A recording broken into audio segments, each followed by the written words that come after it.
السلام عليكم ورحمة الله وبركاته. الحمد لله رب العالمين، والصلاة والسلام على أشرف الأنبياء والمرسلين نبينا محمد وعلى آله وصحبه ومن تبعهم بإحسان إلى يوم الدين. أما بعد، فقد أرشد الباري سبحانه وتعالى في معظم تنزيله: أعوذ بالله من الشيطان الرجيم، ومنهم من يقول ربنا آتنا في الدنيا حسنة وفي الآخرة حسنة وقنا عذاب النار. وكان النبي عليه الصلاة والسلام يدعو كل صباح: اللهم إني أسألك علما نافعا ورزقا طيبا وعملا متقبلا.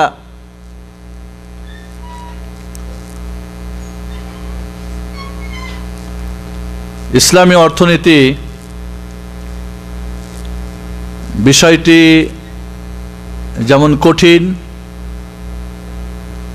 তেমনি দীর্ঘ এর আলোচনা প্রয়োজন। আজকের এই মাসিক সম্মেলনে ইসলামী অর্থনীতির হতে পারে আমরা আজকে মৌলিক নীতিমালাগুলি জানব এবং এর বিভিন্ন সাইডের বিস্তারিত আলোচনা পরবর্তীতে ইনশাআল্লাহ আপনাদের কাছে আলোচনা রাখার ওয়াদা করতেছি, যদি আল্লাহ রাব্বুল আলামিন আমাকে সুযোগ করে দেন। অর্থনীতি, প্রথমে আমরা জানি অর্থনীতি কাকে বলে। অর্থনীতি হলো সমাজের সর্বসাধারণ মানুষের সর্ববিধ প্রয়োজনের যে প্রয়োজন উৎপন্ন পণ্যের প্রয়োজন তা উৎপাদন করা। সমাজের বিভিন্ন স্তরের মানুষ আছে, এদের বিভিন্ন প্রয়োজন রয়েছে, সবার যা যা প্রয়োজন তার উৎপাদন করা। এই উৎপন্ন পণ্যের সুন্দর এবং ইনসাফপূর্ণ বন্টন করা এবং এই বন্টনের নীতিমালা এবং উৎপাদনের নীতিমালা নির্ধারণ করা। তাহলে মানুষের প্রয়োজন বিভিন্ন স্তরের বিভিন্ন ধরনের বিভিন্ন সময়ে বিভিন্ন জিনিসের এর উৎপাদন নীতি, এর বন্টন নীতি, এই সবগুলি মিলে যা হয় তাকে বলা হয় অর্থনীতি।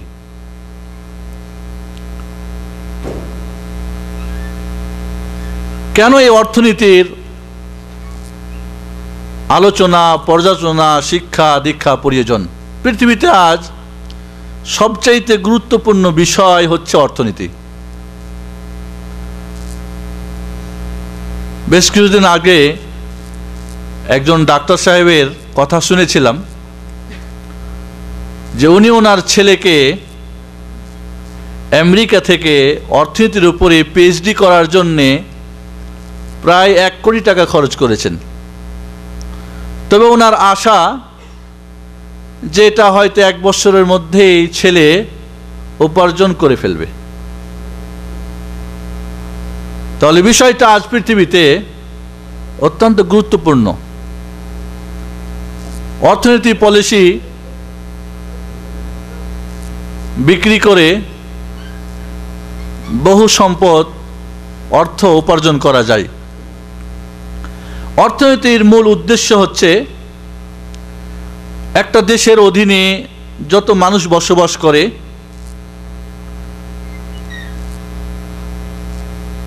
এদের সকল মানুষের উপার্জনের উপরের যে আপনার সন্ধান করা, প্রত্যেকটা মানুষের উপর প্রয়োজন রয়েছে, উপার্জন প্রয়োজন রয়েছে। কি করলে এই উপার্জন ক্ষমতা, কোথায় কোথায় উপার্জনের উৎস রয়েছে একে নির্ধারণ করা, মানব জীবনের প্রয়োজন কি এবং কিভাবে এই প্রয়োজন মিটবে এর অধ্যয়ন এবং অনুশীলন করা, এটাই হলো মূল উদ্দেশ্য অর্থনীতির। অন্য ভাষায় বলতে পারি আমরা, মানুষের প্রয়োজন অনেক। প্রতিটি মানুষের প্রয়োজনের চাইতে উপার্জন কম কিনা, কি বলেন আপনারা? প্রতিটি মানুষ, বিশেষ করে যাদের উপার্জন কম, তবে যাদের উপার্জন বেশি তাদের হাতি বেলে যেমন খায় তেমনই নাকি।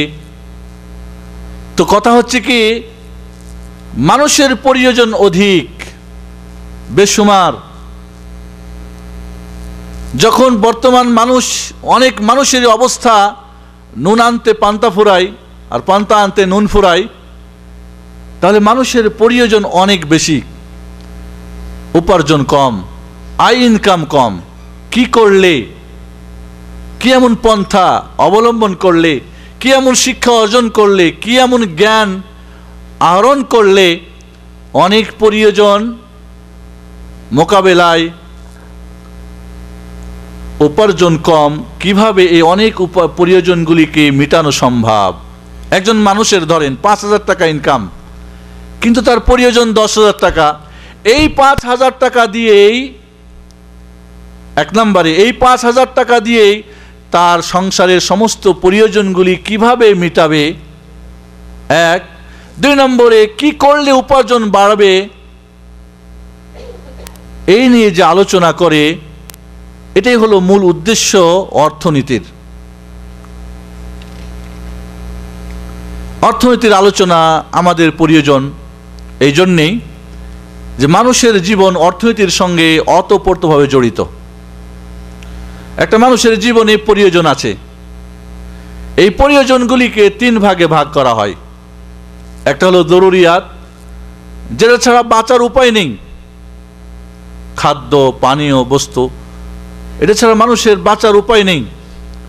আবার কিছু আছে নিত্য প্রয়োজন,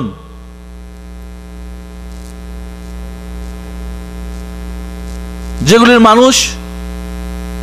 মানুষের বস্ত্র, শিক্ষা, চিকিৎসা, এগুলির মানুষের নিত্য প্রয়োজন। এইভাবে মানুষের কিছু রয়েছে কি বিলাস জাতীয় জিনিস, কামালিয়াত, যেগুলি মহিলাদের স্বর্ণ অলংকার হলে ভালো, না হলে কি মারা যাবে? কেউ মারা যাবে না। কি বলে, সেগুলো বন্ধ হয়ে গেল কেন সব?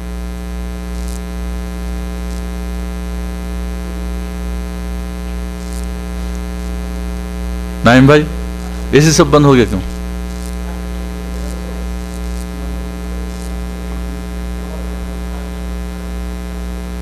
মানুষের জীবনের বিভিন্ন দিকের প্রয়োজন রয়েছে, এর মধ্যে সবচেয়ে বেশি প্রয়োজন হলো মানুষের অর্থনৈতিক প্রয়োজন। কারণ এছাড়া মানুষ জিন্দেগি তার চালানো, বসবাস করা অতি কঠিন হয়ে পড়ে। তাহলে মানুষের নিত্য প্রয়োজনীয় হোক, জরুরি প্রয়োজনীয় জিনিসপত্র হোক, আর বিলাস সামগ্রী হোক, হাতে একটা ঘড়ি না হলেও চলে, কিন্তু বর্তমানে একটা মোবাইল না হলে মানুষের অনেকেরই চলে না, গাড়ি না হলে চলে না। এগুলি এক সময় ছিল বিলাসী জিনিস, কিন্তু এখন এগুলি নিত্য প্রয়োজন মানুষের, অনেক সময় এখন ধরা যায়। কাজে মানুষের দৈনন্দিন চাহিদা বেড়ে চলেছে। যেগুলি বিলাস সামগ্রী ধরা হতো, এগুলি এখন প্রয়োজনীয় হয়ে গেছে, প্রয়োজনীয়গুলি জরুরাত হয়ে গেছে। এইভাবে মানুষের জীবনের চাহিদা প্রতিনিয়ত বাড়তেই আছে। একটা মানুষের গ্রামে হারিকেন জ্বালিয়ে কয় টাকা খরচ হতো মাসে, এখন কারেন্ট চলে এসেছে, খরচ বেড়ে গেছে। আগে দেখা যেত আমাদের বাপদাদারা কোথাও যেতে হলে বাইসাইকেলে চলে যেতেন, খরচ কিছুই নেই। এখন আমাদের রিক্সা, ভ্যানে, গাড়িতে বা মোটরসাইকেল বা প্রাইভেট কার, এর তেল, এর দাম, খরচ কত বেড়ে গেছে। তাহলে মানুষের প্রয়োজন বেড়েছে, মানুষের চাহিদা বেড়েছে, এর সঙ্গে অর্থনীতির জানা, এর জ্ঞান অর্জন করাও মানুষের নিতান্ত প্রয়োজন হয়ে গেছে। মানুষ সংখ্যা বেড়েছে, মানুষের প্রয়োজন বেড়েছে, মানুষের বিভিন্ন ধরনের দিকের চাহিদা বেড়েছে, যার ফলে অর্থনীতি প্রতিটি মানুষের জানা জরুরি। তবে একথা সত্য, অর্থনীতির বিষয়টা এত কঠিন, যারা অর্থনীতি পড়েন তারাই কতটুক বুঝেন সেটা এক কথা। শিক্ষিত হতে পারে অন্য বিষয়ে, একজন ডাক্তার, একজন ইঞ্জিনিয়ার, একজন ব্যারিস্টার, বা একজন অন্য বড় আলেম, বড় মুহাদ্দিস, বড় ফকিহ, বড় খতিব, বড় ওয়াইজ, কিন্তু দেখা যাবে অর্থনীতির ব্যাপারে হয়তো জ্ঞান অত্যন্ত কম। এজন্যে এই অর্থনীতির সমস্যা সর্বযুগে থেকেছে, থাকবে। তবে এর সুষ্ঠু পরিকল্পনা, এর সুষ্ঠু সুন্দর নিয়ম নীতি কোথায়, কিভাবে, এটা আমাদের জানা অত্যন্ত জরুরি। পৃথিবীতে আজ অর্থনীতির সমস্যার সমাধানের জন্য দুইটি রাজনৈতিক ফিল্ড থেকে এর সমাধানের জন্য বহু ধরনের বিভিন্নভাবে সমাধানের আওয়াজ, স্লোগান, গালভরা বলি আমাদেরকে শোনানো হয়। কিন্তু আজ বর্তমানে সেই সমস্ত নীতিমালা মানুষের এই সমাধান বাড়িয়েছে না কমিয়েছে, এটাও আমাদের জানা জরুরি। বন্ধুগণ, এই পৃথিবীতে দুইটি অত্যন্ত শক্তিশালী অর্থনীতি মালা অনুসরণ করা হয়। একটা হলো পুঁজিবাদ নীতি, আর একটা হলো সমাজতন্ত্রবাদ নীতি, কমিউনিজম, কমিউনিস্টদের। একটা হলো সাম্যবাদ, একটা হলো পুঁজিবাদ। আর আমরা যেটা আলোচনা করতে চাই ইসলামী নীতি, সেটা হলো রাব্বানি অর্থনীতি, ইসলামী অর্থনীতি, আল্লাহ প্রদত্ত অর্থনীতি। আসুন আমরা আজকে এই তিনটা অর্থনীতির মধ্যে কম্পেয়ার করি, মোকারানা করি, তুলনা করি। ইসলামী অর্থনীতিকে যারা এড়িয়ে পুঁজিবাদ বা সমাজতন্ত্রবাদের অর্থনীতি দিয়ে মানুষকে সুখ দিতে চায়, মানুষকে বিভিন্ন ধরনের মিথ্যা ও আদা দিয়ে প্রতারণা করে এদেরকে হাতে নিয়ে কলুর বলদের মতো এদেরকে নিষ্পেষণ, নির্যাতন, নিপীড়ন, বঞ্চিত, মাহরুম যারা করতেছে, এদের নীতিমালাগুলি কি আমাদের জানা উচিত। আজ পৃথিবীতে সিংহভাগ মানুষ, তাদের প্রয়োজন মিটে না, এদের সমস্যার শেষ নেই। এদের যা শিক্ষা, চিকিৎসা, অন্ন, বস্ত্র, এদের আশ্রয়স্থল, এদের নিত্য প্রয়োজনীয় জিনিসগুলি এরা পায় না। এদের বিলাসী জিনিস বা প্রয়োজনীয় জিনিস তো দূরের কথা, এর মূলে কারণ হচ্ছে ইসলামের অর্থনীতিকে ত্যাগ করে ইলাহি প্রদত্ত, খোদাই প্রদত্ত, আল্লাহ প্রদত্ত ইসলামী অর্থনীতিকে ত্যাগ করে যখন মানুষের বানানো, মানুষের তৈরি করা অর্থনীতিকে যখন তারা মনে প্রাণে গ্রহণ করে, এই দিয়ে যখন মানুষের সমস্যার সমাধান করতে চেয়েছে, তখন সমাধান হয় নাই, বরং নির্যাতনের অক্টাপোষে সাধারণ মানুষ আজকে তারা ছেড়ে দে মা কেঁদে বাঁচি, এই অবস্থায় তারা আজকে দিন যাপন করিতেছে। আজ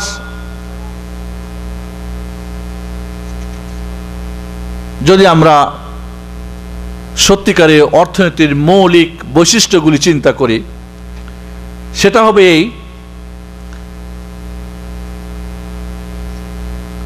মানব জীবনের যা কিছু প্রয়োজন রয়েছে, সব প্রয়োজনের সমস্যার সমাধান করা। পুঁজিবাদ শুধু অর্থনীতির সমস্যার সমাধান করবে, সমাজতন্ত্রবাদ একই কথা, শুধু অর্থনৈতিক সমস্যার সমাধান করবে। কিন্তু মানুষের শুধু কি অর্থই প্রয়োজন আছে, আর কিছুই প্রয়োজন নেই? মানুষের চাহিদা দুই প্রকার, একটা বৈশ্বিক বস্তু কেন্দ্রিক, আর একটা হলো মানবিক। এই অর্থ কেন্দ্রিক পুঁজিবাদ হোক আর সমাজতন্ত্রবাদ হোক, দুই জায়গাতে মানুষের মানবিক দিককে কুরবানি করে, জবাই করে মাটির নিচে পুঁতে দেওয়া হয়েছে। যার ফলে মানুষের হাতে টাকা নাই, অর্থ নাই, প্রয়োজন দ্রব্য নাই, এক সমস্যা। আর যদি থাকে তার ঘরে শান্তি নাই, কারণ এখানে শুধুমাত্র বস্তু কেন্দ্রিক এই এদের অর্থনীতি কেন্দ্রটা। কিন্তু ইসলামী অর্থনীতির যে বৈশিষ্ট্য হবে, মানব জীবনের সমস্ত চাহিদা একটা ইউনিট, অখণ্ড, একটার সঙ্গে ওতপ্রোতভাবে জড়িত, প্রত্যেকটার সমস্যার সমাধান করতে হবে। মানুষের অগণিত প্রয়োজনের অগণিত দিকের একটা দিক হলো কি? অর্থনৈতিক দিক। তাহলে ইসলামী অর্থনীতি শুধুমাত্র অর্থনীতি দেখবে না, বরং মানুষের সমস্ত চাহিদা, সমস্ত দিকগুলিরই কি সমাধান করতে চায়। এক। 2 নম্বরে এর উদ্দেশ্য হবে সমস্ত মানুষের কল্যাণ সাধন করা, সমস্ত মানুষের জীবনে সমৃদ্ধি এবং সুখ শান্তি প্রতিষ্ঠা করা। সবার, বড় লোকরা, কারণ পুঁজিপতি, বড় লোকরা আরাম আয়েশ করবে, গরিবরা খেটে মরবে। সমাজতন্ত্রবাদ একই, এখানে হলো ব্যক্তি প্রভাব, ওখানে হলো কি সরকারের প্রভাব। সরকার সমস্ত সম্পদের মালিক হবে, আর সরকার যা ইচ্ছা তাই করবে। এখানে ব্যক্তি কিছু, গুটি কিছু বড় লোকরা, সমস্ত অর্থ এদের কুক্ষিগত হবে, এরা যা ইচ্ছা তাই করবে। আর বাকি সর্বসাধারণ মানুষরা, এরা নিষ্পেষিত, নির্যাতিত, নিপীড়িত, বঞ্চিত, এরা শোষিত হবে। এই হলো তাদের অবস্থা। কিন্তু ইসলামী অর্থনীতি না, সমস্ত মানুষের, সমস্ত মানুষ জাতির কল্যাণ সাধন করা এবং সমৃদ্ধ করা। 3 নম্বরে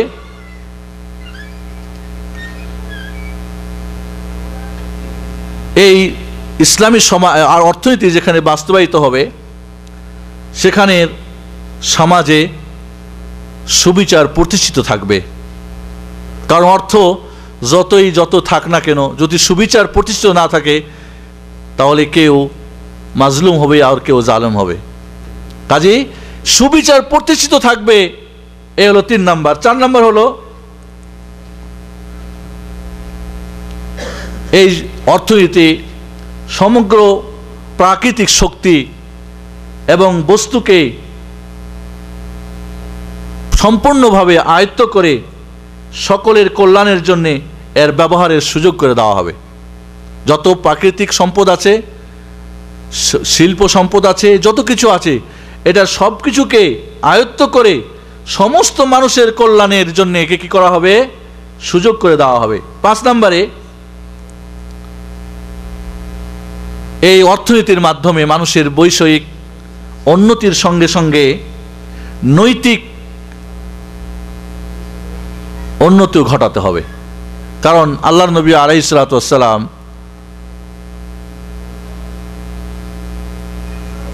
অভাব অনটন থেকে আল্লাহর কাছে ক্ষমা চাইতেন। সাহাবায়ে কেরাম বললেন, ইয়া রাসূলুল্লাহ, অভাব অনটন থেকে আপনি ক্ষমা চাইছেন এবং কুফরি থেকে চাইছেন। একই সঙ্গে আল্লাহর নবী, আল্লাহুম্মা ইন্নী আউযু বিকা মিনাল ফাকরি ওয়াল কুফর, বা আল্লাহুম্মা ইন্নী আউযু বিকাল কুফরি ওয়াল ফাকর, হে আল্লাহ, তোমার কাছে অভাব অনটন এবং কুফরি থেকে পানাহ চাই। সাহাবায়ে কেরাম বললেন, ইয়া রাসূলুল্লাহ, কুফরি এবং অভাব অনটন দুইটা একসঙ্গে আপনি আল্লাহর কাছে ক্ষমা চান, আশ্রয় চান? বললেন, অভাব অনটনের মাধ্যমে অনেক সময় মানুষ কি কুফরিতেও, আমার দেশে সাধারণরা বলে স্বভাবে কি, অভাবে স্বভাব নষ্ট, তবে সব সময় না, সবার জন্য না। অভাবে স্বভাব নষ্ট কথাটা কিছুটা বাস্তব হলে অনেকটা অবাস্তব। কারণ যার চারিত্রিক, যার আল্লাহর প্রতি ঈমান রয়েছে, যার বৈষয়িকের সঙ্গে তার মানসিক দিকের উন্নতি ঘটে, সে কিন্তু তখন অভাব অনটনটাকে কি করে, মনে করে এটাও একটা আমার পরীক্ষা, এটা আমার জীবনের একটা পরীক্ষা ছাড়া আর কিছুই নেই, যেটা পরে আমাদের আলোচনায় আসবে। 6 নম্বরে এই অর্থ ব্যবস্থায় দেশের প্রতিটি মানুষের জীবন যাত্রার যে মৌলিক চাহিদা, প্রয়োজন, খাদ্য, পোশাক, চিকিৎসা, শিক্ষা, এর সব কিছুর পূর্ণ দায়িত্ব গ্রহণ করবে। মানুষের এই অর্থ, ইসলামী অর্থ, এর বৈশিষ্ট্যের মধ্যে আরেকটা বৈশিষ্ট্য হচ্ছে কি, প্রতিটি মানুষের জীবনের যা প্রয়োজন চাহিদা, নিত্য প্রয়োজনীয় চাহিদা যেটা, সেটা খাদ্য হোক, বস্ত্র হোক, অন্য চিকিৎসা হোক, শিক্ষা হোক, এগুলির সব কিছুর দায়িত্ব সে নিজে গ্রহণ করবে। 7 নম্বরে হলো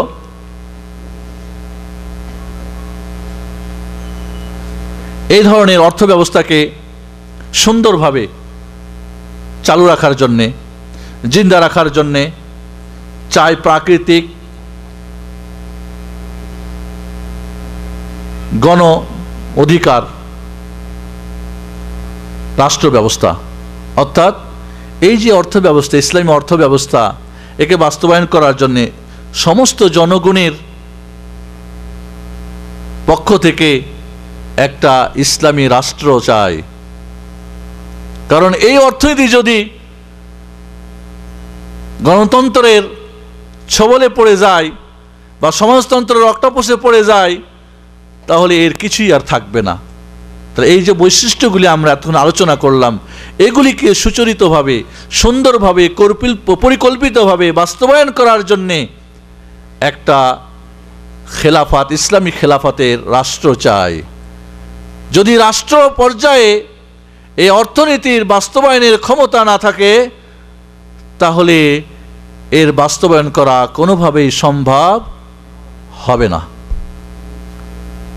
আমরা ইসলামী অর্থনৈতিক ব্যবস্থার বা ইসলামিক অর্থনীতির বৈশিষ্ট্যগুলি আলোচনা করার পরে এবার আমরা দেখতে চাই পুঁজিবাদের অর্থনীতি এবং সমাজতন্ত্রবাদের অর্থনীতির বৈশিষ্ট্যগুলি কি। পৃথিবীতে আজ গণতন্ত্রের ছবলের পড়ে মানুষ হাহাকার করছে। আবার কোনো হুজুর সাহেবানরা আবার ইসলামী গণতন্ত্রের নামে ওই পাশ্চাত্যের গণতন্ত্রে মিশে গিয়ে ইসলামকেও আবার ওই ডুবিয়ে দেওয়ার পায়তারা করতেছে। বন্ধুগণ, পুঁজিবাদ এটা শুধুমাত্র অর্থনৈতিক একটা নীতিমালা নয়, এটা একটা সমস্ত পৃথিবীকে পরিচালনা করার একটা নীতিমালা। তবে এটাই মূল, কারণ ওদের কথা হলো কুকুরকে ভূখার্থ রাখো, তোমার পিছনে পিছনে ঘুরবে। জাউবি কালবাক ইয়াতবাক ইয়াতবাউক, কুত্তারে পেটে ক্ষুধা রাখেন তাহলে আপনার পিছনে পিছনে ঘুরবে, যদি পেট ভরে থাকে তা আপনি ডাকলেও শুনবে না। এই হলো এদের মূল কথা। যে কোনোভাবে অর্থনীতির যদি হাতে নেওয়া যায় সমস্ত শক্তি, তাহলে সারা পৃথিবী অধীনস্থ এবং গোলামি স্বীকার করবে, এর মধ্যে কোনো সন্দেহ নেই। এই হলো তাদের নীতিমালা। কাজেই এই পুঁজিবাদ শুধু অর্থের মধ্যে নয়, বরং একটা সারা পৃথিবীর মানুষের জীবন আদর্শ, যার মাধ্যমে সারা পৃথিবীর মানুষকে কলুর বলদ বানাতে চায়। এদেরকে যেভাবে উঠবে, যেভাবে ঘোরাবে ওইভাবে ঘুরবে। এটা অর্থনীতির প্রভাব নাম্বার 1-এ, 2 নম্বরে সমরনীতিতে, রাজনীতিতে, শিক্ষানীতিতে, সংস্কৃতিতে। এবং ইহুদিদের কথাই হলো, যদি 5টা জিনিসের চাবিকাঠি হাতে নেওয়া যায়, তাহলে সারা পৃথিবী যেমনি উঠাবে তেমনি উঠবে। অর্থনীতি, রাজনীতি, সমরনীতি, শিক্ষানীতি, সংস্কৃতি, এই 5টা নীতিমালা যদি হাতে নেওয়া যায়, তাহলে পৃথিবীর মানুষকে যা বলা যাবে তাই শুনবে। এবং অনেকটা বাস্তবে আজ তারা এগিয়ে চলেছে তাদের এই নীতিমালায়, জঘন্য নীতিমালায়। পুঁজিবাদের মূলনীতির মধ্যে 1 নম্বর নীতিমালায় হলো যে আল্লাহর নীতি এবং ধর্মনীতিতে বিশ্বাসী না, ধর্মহীনতা এবং আল্লাহতা, এদের হলো মূল বক্তব্য। পুঁজিবাদের অর্থনীতিতে এখানে আল্লাহর কোনো নিয়ম কানুন চলবে না, কোনো ধর্মের নিয়ম কানুন চলবে না। এখানে ব্যক্তিরা, শাসক গোষ্ঠীরা, নেতাজিরা অর্থের যারা মালিক, এরা যা ইচ্ছা যখন যেভাবে চাইবে এর নীতি মালা প্রণয়ন করবে, কাটবে ছাড়বে যখন যা প্রয়োজন মনে করবে।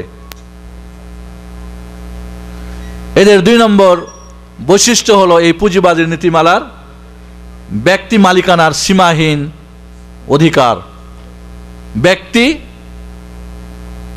এর মালিকানার কোনো সীমাবদ্ধতা থাকবে না, যে কোনোভাবে যে কোনো জিনিসের কি করবে এরা মালিকানা হবে, এতে কোনো কাউরি কিছু করার নেই, বলার নেই।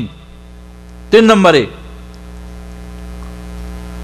ব্যক্তিগত মালিকানা, এটা মানুষের জন্মগত কি স্বভাব, কি বলেন আপনারা, যেটা আমরা ইসলামী অর্থনীতিতেও এই জিনিসটা আমাদের আসবে। এই জন্য দেখা যায় ছোট একটা বাচ্চাকে একটা টাকা দেন, কেউ চাইলে দিবে না, ওটাকে নিয়ে কি করবে মজবুত করে বা এক জায়গাতে লুকিয়ে রাখবে বা ওর পকেটে রাখবে। এর মানে ব্যক্তি মালিকানা এটা জন্মগত মানুষের স্বভাব, আল্লাহ প্রদত্ত স্বভাব। কিন্তু এর মানে এই না যে বলগাহীন সীমাহীন মালিকানা, তা নয়। বরং কি হবে, ওদের যেটা কথা হলো যে যেহেতু ব্যক্তি মালিকানা জন্মগত একটা মানুষের স্বভাব, এটাকে পূরণ করার জন্যে ব্যক্তিকে সর্বপ্রকার সুযোগ দিতে হবে,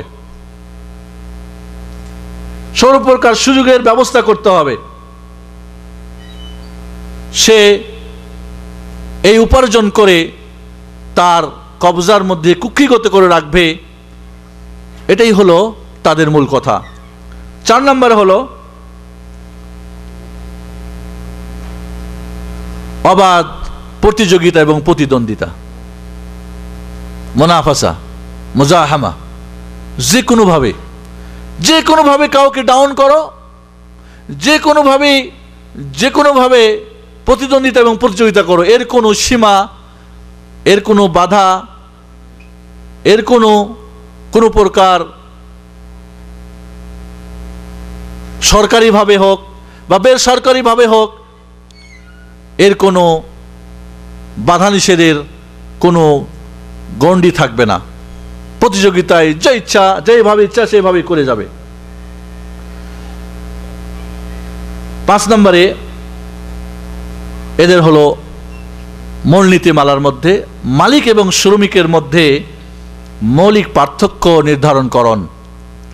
মালিক বাবু সাহেব, ফ্যাক্টরির মালিক, শিল্প কলকারখানার মালিক, পুঁজির মালিক, মূলধনের মালিক, কাজী সে বাবু সাহেব, ষাট সাহেব। আর একজন কর্মচারী, একজন পথের মানুষ, ইচ্ছা হলে আজকে রাখবে, কালকে বের করে দেবে, ইচ্ছা করবে মজুরি বাড়াবে কমাবে, মাসেরটা মাসে দিবে বা 1 বছর পরে দিবে, যা ইচ্ছা তাই করবে। এবং তাদের কোনো মান সম্মান, ইজ্জত, তাদের কোনো আত্মমর্যাদা, মানসিক কোনো চাহিদা এটা থাকতে পারে না। এটা একটা পশুর মতো, এর অসুখ, এর সুবিধা অসুবিধা, এর সামাজিক অনুষ্ঠান, এর অন্য কিছুর ছুটি টুটি, এটা যেভাবে ইচ্ছা সেইভাবে তারা নিয়ন্ত্রণ করবে। মালিক সমিতি, এখানে শ্রমিক সমিতির কিছুই করার থাকবে না। অর্থাৎ আকাশ জমিন পার্থক্য থাকবে কারা, এই পুঁজিপতির মালিকদের, মূলধনের মালিক, কারখানার মালিকদের এবং শ্রমিকদের মধ্যে আকাশচুম্বী এদের মধ্যে পার্থক্য থাকবে। 6 নম্বরে জনগণের লেনদেনে, কলকারখানা বা ইত্যাদি উৎপাদনে, এই সব কিছুতে রাষ্ট্রের কোনো নাক গলামের কিছু থাকবে না। পুঁজিপতিদের 6 নম্বর বৈশিষ্ট্য হলো কি, জনগণ অর্থনৈতিক লেনদেনে, আয় উপার্জনে, এটার প্রোডাকশনে, এটার বাইরে থেকে নিয়ে আসা পাঠানো যা কিছু করবে, সরকারের এখানে নাক গলানোর কিছুই থাকবে না।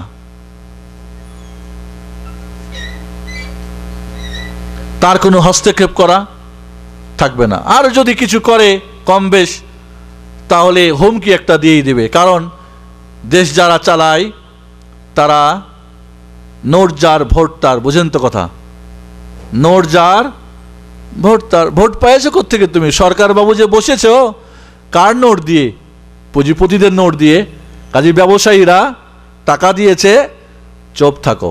আর বেশি যদি একটু বাড়াবাড়ি করে তাহলে অন্য কিছু আরও হয়ে যাবে। কাজেই রাষ্ট্র নাক গলাবে না, হস্তক্ষেপ করতে পারবে না। যদি করে তাহলে কোনো তাতে যায় আসে না, কারণ নোট যার ভোট তার। তুমি এসেছো আমাদের ভোটে, কাজেই তোমাকে আমাদের সুযোগ করে দিতে হবে। জনগণের বা এখানে সর্বসাধারণের বা শ্রমিকের সুযোগ সুবিধা করবে, সেটা গ্রহণযোগ্য হবে না। এই হলো পুঁজিপতি অর্থনীতির বৈশিষ্ট্য।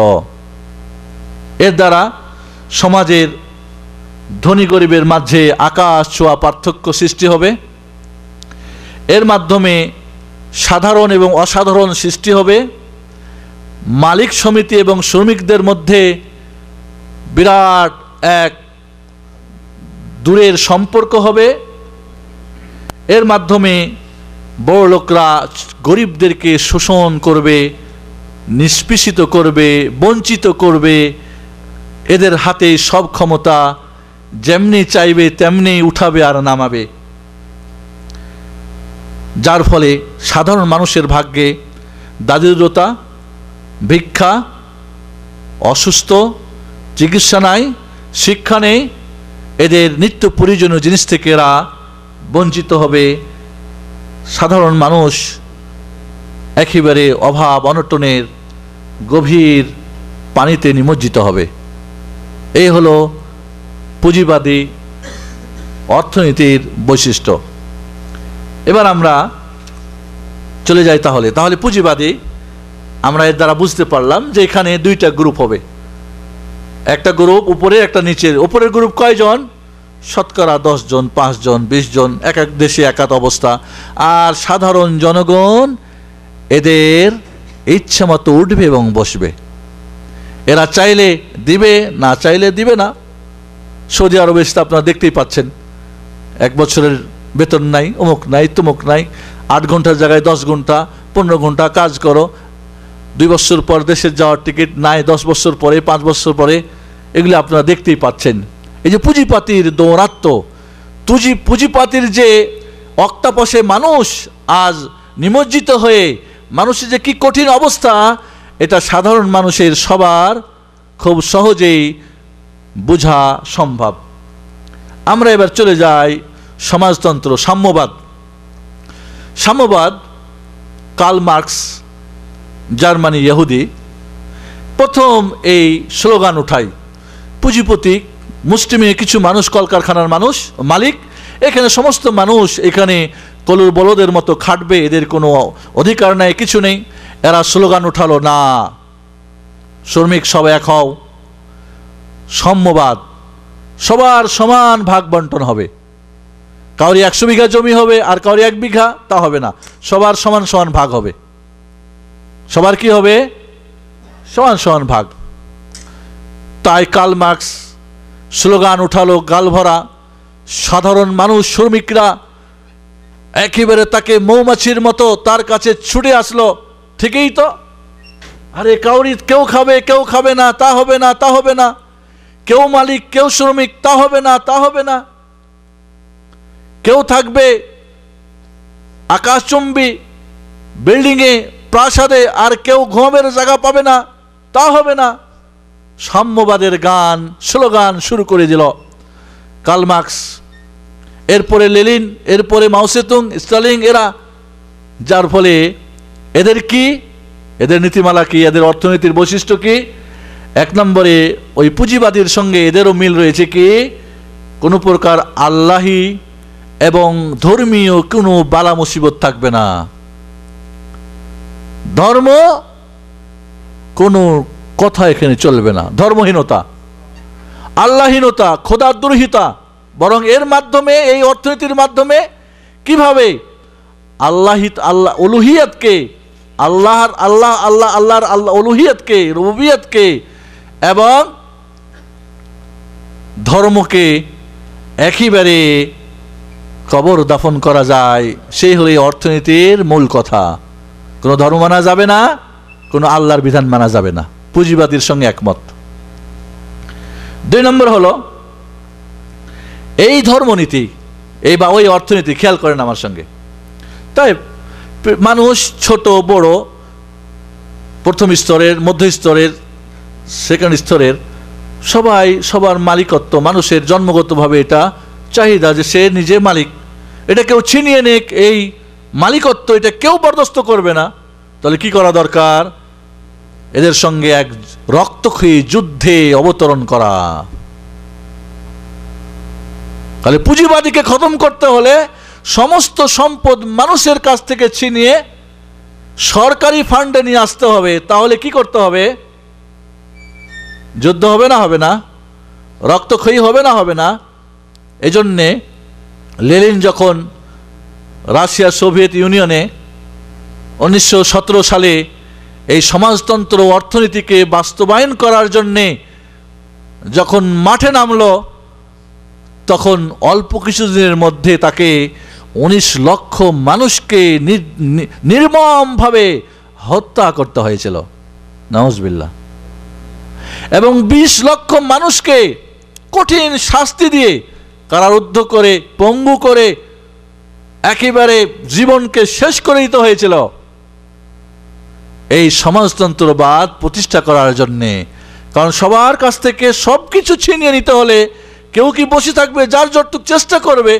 দেখেন না, যখন চোর ঘরে ঢুকে বা ডাকাত ঘরে ঢুকে, মানুষ বলে যা আছে তা দিয়ে দাও। কি বলেন আপনারা? অনেকে কি করে? দিতে রাজি না। তখন একটা হয়তো চাইনিজ কুড়াল দিয়ে মেরে দেয়, তারপরে চেষ্টা করে দেখে বাঁচা যায় কিনা।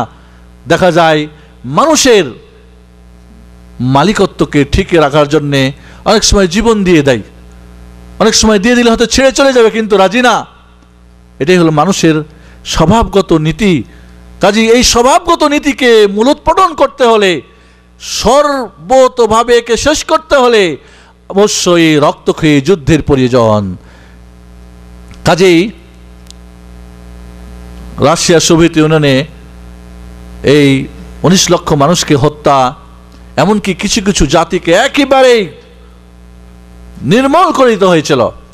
বিশেষ করে যারা ধর্মে বিশ্বাসী ছিল, যারা আল্লাহিতে বিশ্বাস ছিল, এদেরকে একেবারে দুনিয়া থেকে বিদায়। 3 নম্বরে বৈশিষ্ট্য হলো এদের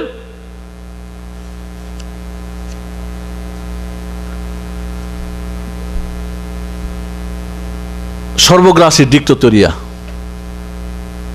অর্থাৎ এক না একতন্ত্র। এক না একতন্ত্র, যা বলবে তাই মানতে হবে। একসময় লেনিন তার স্ত্রী, ওদের মূল পুঁজি হলো কি? হত্যা। লেনিন তার স্ত্রীর সঙ্গে কোনো একটা বিষয় নিয়ে, ছোটখাটো একটা বিষয় নিয়ে দ্বিমত, ব্যাস রিভলভার দিয়ে শেষ। শ্রমিকরা কোনো প্রকার দাবি উঠাবে, খালাস ব্রাশ ফায়ার দিয়ে শেষ করে দাও।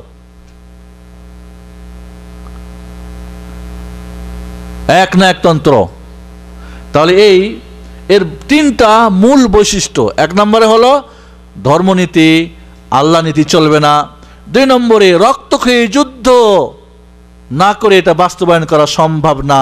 3 নম্বরে এক না একতন্ত্র, যা বলবে তাই, এখানে কাউরি কোনো কথা চলবে না। ব্যক্তি মালিকানায় তো অনেক সময় দেখা যায় কিছু মিছিল টিছিল এটা ওটা করে কিছু হয়তো একটা নেওয়া যায়। সরকার নিজেই, সরকার বাহাদুরের মালিক সমস্ত সম্পদের। এবং আজও পৃথিবীতে এই সমাজতন্ত্রের গান গায়ে সাধারণ মানুষকে বেয়াক্কল বানাচ্ছে। আমার জানা মতে স্বাধীনতার পর থেকে নিয়ে আমাদের অত্র এলাকায় যিনি এমপি সাহেব, এই একটা গান গেয়ে মানুষকে কি করে বোকা বানাই, আমি আসলেই সব ভাগ করে দেবো তোমাদের মধ্যে সমান সমান করে। 5 বছরে মানুষ বিতৃষ্ণা জন্মে, এরপরে আবার ভোটের আগা দিন কয়েক হাজার মোটরসাইকেল ছেড়ে দিয়ে ওই গানটা আবার ওই পলিসিটা কানের মধ্যে গায়ে দেয়। এবার সম্ভব, গতবার হয় না, এবার হয়ে যাবে। মানুষ করে বুঝি হবে, যার ফলে দেখা যায় গরিব মানুষ। এই জন্য লেনিন যখন সমাজতন্ত্র পুঁজিবাদের গাল ভরা স্লোগান দিয়ে উঠল, সারা পৃথিবীর মানুষ, সোভিয়েত ইউনিয়নের মানুষ একেবারে তার সঙ্গ দিয়ে পুঁজিপতিদের ক্ষমতাচ্যুত করার জন্যে সর্বাত্মক চেষ্টা, সহযোগিতা করল। কিন্তু যখন প্রতিষ্ঠিত হয়ে গেল তখন দেখা গেল আকাশচুম্বী যে পার্থক্য ছিল পুঁজিবাদের তার চাইতে অনেক গুণে বেশি সমাজতন্ত্রবাদের। কারণ ব্যক্তি অনেক সময় ভয় করে, কিন্তু রাষ্ট্রর ভয় কি রয়েছে, সব ক্ষমতা তার হাতেই। এবং সোভিয়েত ইউনিয়নের ইতিহাস এখন আজকে আমাদের বর্ণনা করার সময় নেই। এটুকু শুধু আমরা জানি যে সেইখানের একটা মানুষের দৈনিক আয় বাংলাদেশের 1 পয়সা। কি হবে 1 পয়সা দিয়ে? তাদের কর্মচারীদের কোনো স্বাধীনতা নেই, যেখানে ইচ্ছা সেখানে ট্রান্সফার করতে পারবে, এক কাজ বাদ দিয়ে আর এক কাজ ধরতে পারবে না, ধরতে গেলে তাকে দণ্ডিত করা হবে। এদের থাকার ব্যবস্থা গরু ছাগলের চাইতে নিম্নমানের, সুচিকিৎসা নেই। নোংরখানায় গিয়ে সারাদিন কাজ করতে হবে, নোংরখানায় গিয়ে ভাত 2 ঘন্টা দাঁড়িয়ে নিয়ে এসে পচা চাল পোকা ওইগুলি খেতে হবে, আবার সকালে ঠিক টাইম মতো যেতে হবে। আজ দেখা যায় সমাজে এমন আমরা ঘটনা শুনি যে কাজ ঠিকই দৈনিক করে নাই, বেতনও দেয় না, কিছুই করে না, এসিও নাই, কারেন্টও নাই, কিছুই নাই, কিন্তু তাকে কাজ করতে হবে, বেতনও পাবে না, খাওয়া দাওয়া কিছুই পাবে না।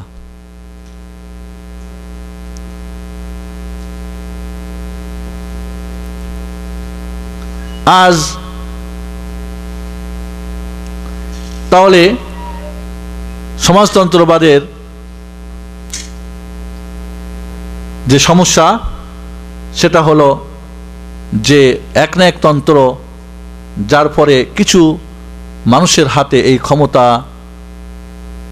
ব্যবহার, যার ফলে এখানে আমরা দেখতে পাচ্ছি তাহলে যে পুঁজিবাদ এবং সমাজতন্ত্রবাদের কোনো পার্থক্য নেই। দুটাই হলো গরিবকে শোষণ করা, নির্যাতিত করা, নিপীড়িত করা, এদের প্রতি জুলুম করা, এদের অধিকার ছিনিয়ে নেওয়া, এদেরকে পশুর মতো খাটিয়ে এদের মাথার ঘাম পায়ে ফেলে রক্তকে পানি করে শুধু এরা পরিশ্রম করেই যাবে। আর সুখ স্বাচ্ছন্দ্য ভোগ করবে কারা? হয় পুঁজিপাতির বড় লোকরা, আর না হয় সরকারি সমাজতন্ত্রের রাষ্ট্রপ্রধানের কিছু নেতা খেতারা। সাধারণ মানুষ শুধু খেটেই মরে যাবে। এদের কোনো জীবনের চাহিদা বা এদের কোনো ভোগ বিলাস বা এদের কিছুই পূরণ করা হবে না। তাহলে আমরা এই দুইটা নীতি জানার পরে এবার আমরা ইসলামী অর্থনীতি ফিরে যাই। তাহলে সামঞ্জস্যপূর্ণ অর্থনীতি, ন্যায়পরায়ণ যার মধ্যে থাকবে, উন্নয়ন থাকবে, উন্নত মানের থাকবে, মানুষের মর্যাদা, মানুষের বৈষয়িক চাহিদার সঙ্গে মানবিক মানসিক চাহিদাও পূরণ করা হবে, মানুষের সুখ সমৃদ্ধকে গুরুত্ব দেওয়া হবে, যে অর্থ ব্যবস্থা মানুষের সর্বচাহিদা সর্বদিক বিভাগ এবং মানুষকে শান্তি দিতে পারে, সেই অর্থনীতি হলো ইসলামী অর্থনীতি। এই বিশ্ব প্রকৃতির উপরে আল্লাহ রাব্বুল আলামিনের দেওয়া অফুরন্ত প্রাকৃতিক শৈল্পিক বিভিন্ন আল্লাহ রাব্বুল আলামিন তার যে অনুদান দিয়ে রেখেছেন, একে কাজে লাগানো, সুষ্ঠুভাবে এর পরিকল্পনা করা, এর বাস্তবায়ন করা, এগুলি একমাত্র ইসলামী অর্থনীতি দিতে পারে। সমাজতন্ত্র নীতি বা সাম্যনীতি বা পুঁজিবাদের নীতি এতে আজ পৃথিবীর মানুষের কাছে বাস্তব, আমাদের কাছে দিবালকের মতো বাস্তব যে এই নীতি আজ মানুষ কত বড় এর জাতাকলে পিষে মানুষ ধুকে ধুকে মরতেছে, এটা আমরা দেখতেই পাচ্ছি। এই জন্যে এখানে একটা কথা মনে রাখতে হবে, বিশেষ করে যে পুঁজিবাদ হোক আর সমাজতন্ত্রবাদ হোক, এই দুইটার প্রতিষ্ঠার মূলে কারা জানেন কি? ইহুদিরা। কারা? ইহুদিরা। ইহুদিদের একটা মৌলিক আকীদা বিশ্বাস রয়েছে, সেটা হলো কি? ওরা বলে নাহানু শাআবুল্লাহিল মুখতার, আমরা আল্লাহর মনোনীত জনগণ। আর বাকি যত আছে ইহুদি ব্যতিরিকে, সে খ্রিস্টান হোক, মুসলমান হোক, হিন্দু হোক, সে নাস্তিক হোক, আস্তিক হোক, যে কোনো ধর্মাবলম্বী হোক না কেন, তারা হলো কাল খানাজির ওয়াল কিলাব, কাল হাইওয়ান। এরা হলো শুকুরের মতো, কুকুরের মতো, পশু পাখির মতো, এদের কোনো মূল্য নেই। কিন্তু আল্লাহর জনগণ যারা আবনাউল্লাহ, আল্লাহর সন্তান তারা দাবি করে, না আবনাউল্লাহ বলে তারা, তাদের খিদমতের জন্য যদি কুকুর যদি আনা হয় তাহলে এটা তাদের খিদমত করতে পারবে না, কি বলেন? এবং এদের সম্মানের ঘাটতি করা হবে। তাই ইহুদি ছাড়াও অন্যদেরকে মানুষ রূপেই সৃষ্টি করে তাদের খাদেম বানানো হয়েছে। বুঝে আসছে না এই কথাটা? ইহুদিদের আকীদা, বিশ্বাস হলো যে আল্লাহর মনোনীত জনগণ মানুষ ইহুদিরা, এ ব্যতিরিকে সব কুকুর, শুকুর এবং পশু পাখি। তাই তাদেরকে মানুষ রূপে কেন আল্লাহ বানিয়েছেন? তাদের উত্তর হলো, কারণ একটা কুকুর কি মানুষ হয়ে আমাদের খিদমত করতে পারবে? কাজে আমাদের খিদমত করার জন্য আমাদের এই আকৃতিতে ওদেরকে তৈরি করা হয়েছে, না হলে আমাদের এটা কি হবে? সম্মানের ঘাটতি করা হবে। অতএব এই পৃথিবীর যত প্রাচুর্য, যত ধন ভাণ্ডার, সম্পদ, মাটির উপরে আর নিচে যা আসবে আর যা গিয়েছে, সমস্তর মালিককে ইহুদিরা। এটা যদি কোনোভাবে অন্য কাউরি হস্তগত থাকে তাহলে এটা জুলুম বলেন কাকে জানেন তো? অদুসাই ফিগাইর মাহাল্লি, এটা কোনো জুলুমভাবে, কোনো অন্যায়ভাবে ওদের হাতে চলে গেছে। অতএব যে কোনো কলা কৌশলে, যে কোনোভাবে প্রতারণা করে হোক, চুরি করে হোক, ডাকাতি করে হোক, ছিনতাই করে হোক, জবরদস্তি করে হোক, আদম ব্যাপারী করে হোক, যে কোনো ব্যাপারে, যে কোনো কলা কৌশলে ইহুদি ব্যতিরিকে অন্যের সমস্ত সম্পদকে ছিনিয়ে নেওয়া এবং সমস্ত মানুষকে বঞ্চিত করা, এটা আল্লাহ প্রদত্ত তাদের কি হক? বোঝা আসছে কথাটা? না আসে নাই? যার ফলে সমাজপতি বলেন, এই সমাজতন্ত্র বলেন আর গণতন্ত্রের পুঁজিবাদী বলেন, দুইটার মূলে হলো ইহুদিদের বাচ্চাদের এই হলো কি ফিকির, এই হলো ধর্মনীতি বা রাজনীতি বা সংস্কৃতি বা সব কিছু মূলে এই দুইটা অর্থনীতির পিছনে এদের সব কলা কৌশল। অতএব তাদের কাজই হলো কি? অন্যকে বঞ্চিত করা, নির্যাতিত করা, নিপীড়িত করা, মাজলুম করা, এদেরকে যে কোনোভাবে বঞ্চিত করা তাদের এটা কি আকীদা, বিশ্বাস। অতএব তাহলে মানুষের, আমরা এখন ফিরে আসি, মানুষের একটা সামঞ্জস্যপূর্ণ সবার জন্যে উন্নতি, সুখ শান্তি, নীতিমালা এবং সবার হক সবাকে পৌঁছে দেওয়া, সবার জীবনে সুখ শান্তির বাস্তবায়ন করা, এমন একটা অর্থনীতি পুঁজিবাদ দিয়েও সম্ভব না এবং সমাজতন্ত্র দিয়ে সম্ভব না, শুধুমাত্র সম্ভব ইসলামী অর্থনীতি দ্বারা। বন্ধুগণ, মানুষকে সৃষ্টি করেছে কে? আল্লাহ, ঠিক না? তাহলে যিনি সৃষ্টি করেছেন তিনি ভালো জানেন কাতে এদের শান্তি রয়েছে আর কিসের মধ্যে এদের অশান্তি রয়েছে, ঠিক না বেঠিক? যে যে জিনিস বানায় তার ক্যাটালগ হিসাবেই তার সেই জিনিসটা চলে। একটা এসি চলতেছে, কোম্পানির একটা ক্যাটালগ আছে, নিয়ম নীতিমালা আছে, ওইভাবেই চালাতে হবে। ফ্রান্সেরটা আমেরিকা নীতি দিয়ে চলবে না, আর আমেরিকারটা জাপান দিয়ে চলবে না, আর জাপানিটা কোরিয়া দিয়ে চলবে না। তাহলে যার যার নীতিমালা দিয়ে চলবে। মানুষ সৃষ্টি করেছেন মহান রব্বুল আলামিন, অতএব এই মানুষের নীতিমালা কার চলবে? আল্লাহ রব্বুল আলামিনের প্রদত্ত নিয়ম চলবে। মানুষ রচিত, মানব রচিত কোনো আদর্শ দিয়ে মানুষের জীবনের সুখ শান্তি কখনোই আসতে পারে না, যেটা বাস্তবাজ আমাদেরকে বলে দিচ্ছে প্রতিটি মুহূর্তে। সমাজতন্ত্রই বলেন আর গণতন্ত্রই বলেন, সবাই আজ মানুষকে কিভাবে নিষ্পেষণ এবং নির্যাতন করবে সেটাই আজ আমাদের বাস্তব জীবনে আমাদেরকে সর্বত দেখিয়ে দিচ্ছে। ইসলামী অর্থনীতি যখন আমরা বলবো তখন এখানে একটা কথা মনে রাখতে হবে, এর আগে আপনাদের বলেছি, আবারও উল্লেখ করতেছি, সেটা হলো কি ইসলামী অর্থনীতি মানুষের জীবনের একটা পার্ট, এবং মানুষের জীবনের বিভিন্ন চাহিদা সব মিলে একটা ইউনিট, যেটা একটার সঙ্গে কি ওতপ্রোতভাবে জড়িত। কাজেই কেউ যদি মানুষের শুধু অর্থনীতি চিন্তা করে, বাকি অন্য সমস্ত দিকগুলিকে খেয়াল না করে, তাহলে এর মাধ্যমে শান্তি প্রতিষ্ঠা হতে মোটেই পারে না। কারণ যখনই আমরা বলবো ইসলামী অর্থনীতি, ওইখানে কিন্তু আমরা বলেছিলাম যে পুঁজিবাদ এটা একটা শুধু অর্থনীতি পলিসি নয়, বরং সমস্ত মানুষের জীবন আদর্শ একটা, এর দিয়ে মানুষ কিভাবে পৃথিবীতে বসবাস করবে তার একটা আদর্শ। ঠিক সমাজতন্ত্রবাদ, ওটা সমাজতন্ত্র পুঁজি ওটা শুধু অর্থনীতি নয়, বরং এর মাধ্যমে সমস্ত পৃথিবীর মানুষের একটা জীবন আদর্শ। যখন আমরা বলবো ইসলামী অর্থনীতি, তখন আমরা বলবো মানুষের জীবন আদর্শের একটা পার্ট, অত্যন্ত গুরুত্বপূর্ণ পার্ট।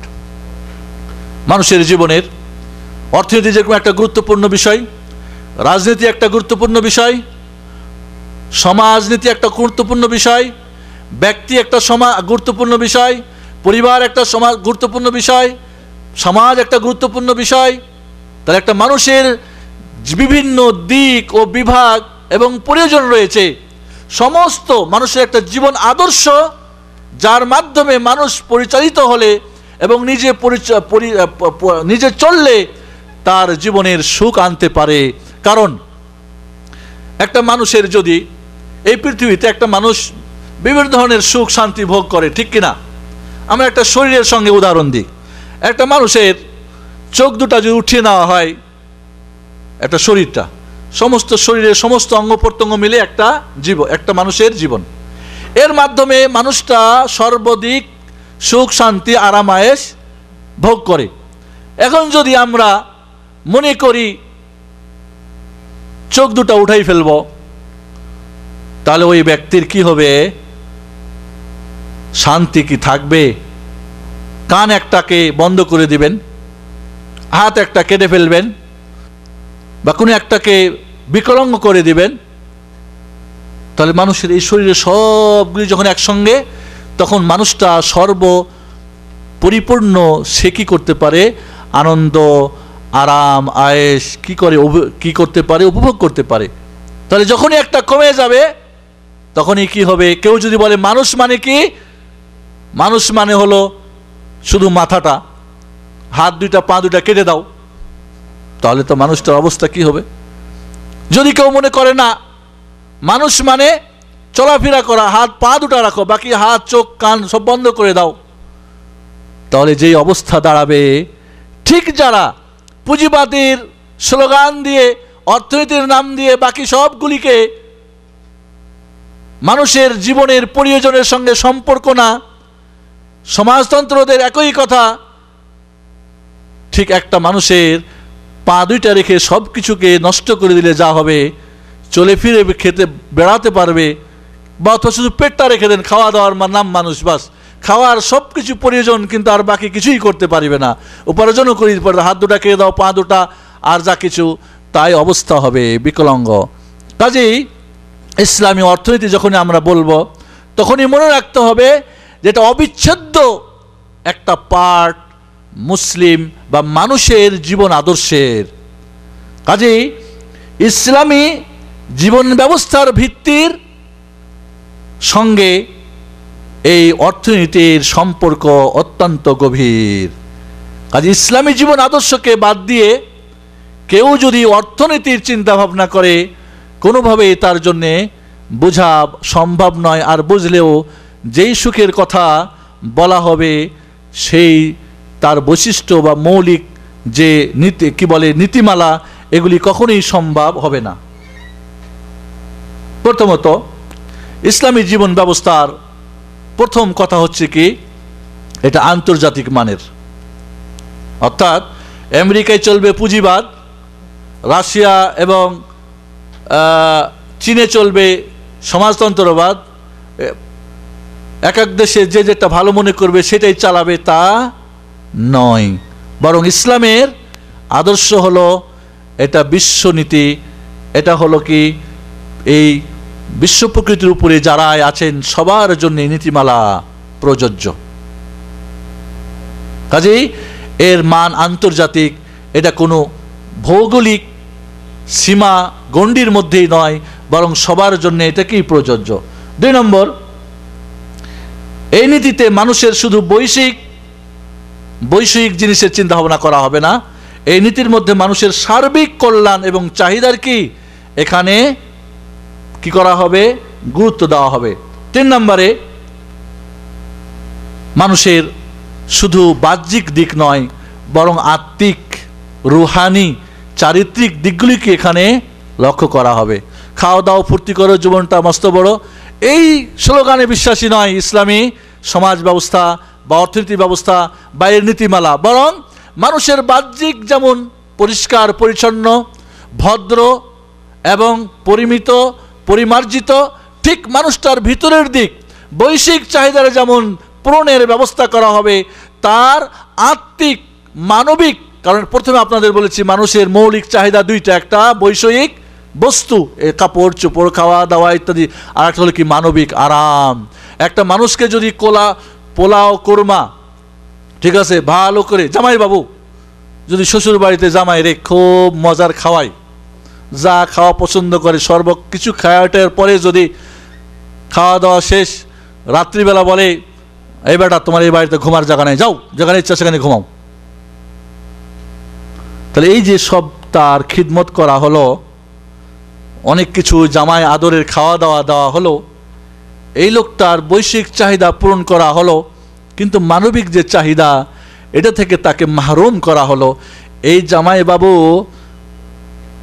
ওই শ্বশুরের বেটির অবস্থাটা কি করবে বলেন দেখি আপনারা? 12টা বাজাই দিবে। তাহলে একটা মানুষ, অনেক সময় একটা মানুষ যদি বৈশ্বিক চাহিদায় কম হয় কিন্তু মানবিক দিক যদি তার, আত্মিক দিক যদি তার পরিপূর্ণ হয়, তাহলে তার দুঃখ কষ্ট থাকে না। তাই শ্বশুর বাড়ি থেকে কিছু না পাইলেও সম্মানটা পাই, অনেকে বলে মাশাআল্লাহ, বলে না কিছুই দেয় নাই কিন্তু মাশাআল্লাহ বেটিটা ভালো দিয়েছে, অনেকে এটাও বলে, নাকি বলেন না? তাহলে মানুষ বৈশ্বিক চাহিদার চাইতে মানুষের মানবিক চাহিদাটা বেশি কি গুরুত্বপূর্ণ। কাজে ইসলামী সমাজ ব্যবস্থায়, জীবন আদর্শের, অর্থনীতির মধ্যে বৈশ্বিকের সঙ্গে তার আত্মিক রুহানি দিকটাকে অত্যন্ত গুরুত্ব দেওয়া হবে। তার বাহ্যিক এবং বাইরে এবং ভিতরের 2টাকে সংশোধন করা হবে। বিরাট বড় দাড়ি প্রত্যারক,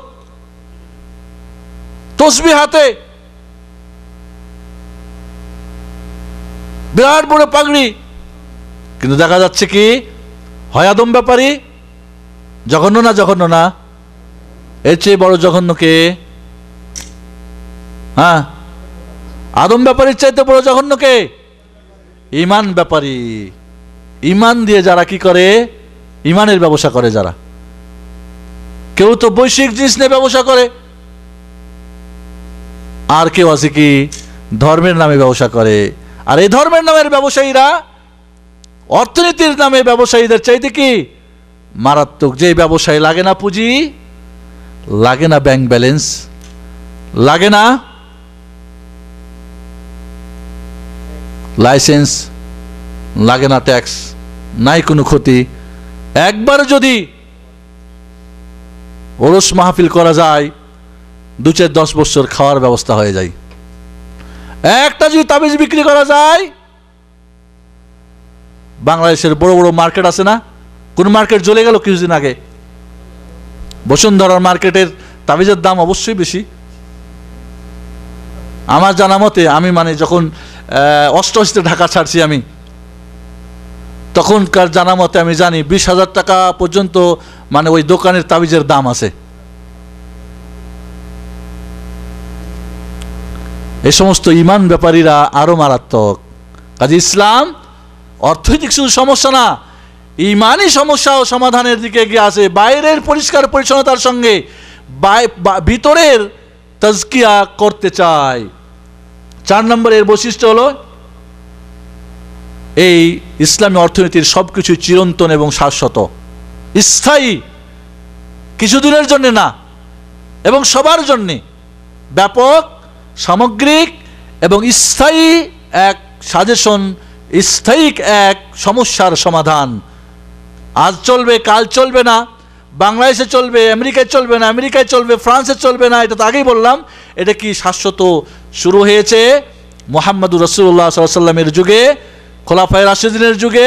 কিয়ামত পর্যন্ত এর কি স্থিতিশীলতা থাকবে, ক্ষণিকের নয়, বরং এটা মানুষের চিরন্তন এবং শাশ্বত জীবনের ব্যবস্থা।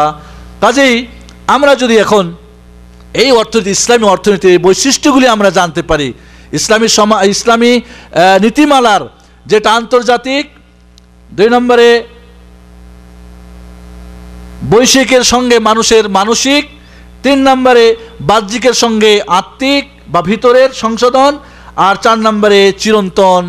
এই 4টা হলো বৈশিষ্ট্য ইসলামী জীবন আদর্শের। এবং প্রত্যেকটা, সেটা রাজনীতি হোক ওখানেও 4টা থাকবে, অর্থনীতি হোক এই 4টা গুণ থাকবে, সমাজনীতি হোক সেখানে থাকবে, সমাজনীতি হোক সবাই থাকবে। যেটা একটু আগে আপনাদের বলেছিলাম যে 5টা নীতিমালা ইহুদিদের কথা যদি আমরা হাতে নিতে পারি, সারা পৃথিবী আমাদের মুষ্টি থাকবে। আবারও বলি, অর্থনীতি, রাজনীতি, সমরনীতি, শিক্ষানীতি, সংস্কৃতি, এই নীতিগুলি ওরা অনেকটাই তারা এগিয়ে চলেছে এবং আজ মুসলমান নামকে অস্তে বসে আছে। কিন্তু তাদেরই জল্পনা কল্পনা, তাদেরই স্লোগান, মুসলমানদের সন্তানরা মুসলমান দেশে বসে সেই সমস্ত স্লোগানের কি তাদের চামচারা কাজ চালিয়ে যাচ্ছে। আমি প্রথমেই আপনাদের বলেছি যে আজ ইসলামী অর্থনীতির বিস্তারিত আলোচনা করার সময় আমার হবে না, তবে কিছু মৌলিক নীতিমালা আলোচনা করব। এই পর্যন্ত আমাদের কাছে ইসলামী অর্থনীতি কাকে বলে, এর উদ্দেশ্য কি, অর্থনীতির 3 প্রকার, পুঁজিবাদ অর্থনীতি, এর বৈশিষ্ট্য কি, এর পরিণাম কি, সমাজতন্ত্র অর্থনীতি এর নীতিমালা কি এবং এর পরিণাম কি, এবং ইসলামী অর্থনীতির বৈশিষ্ট্য কি।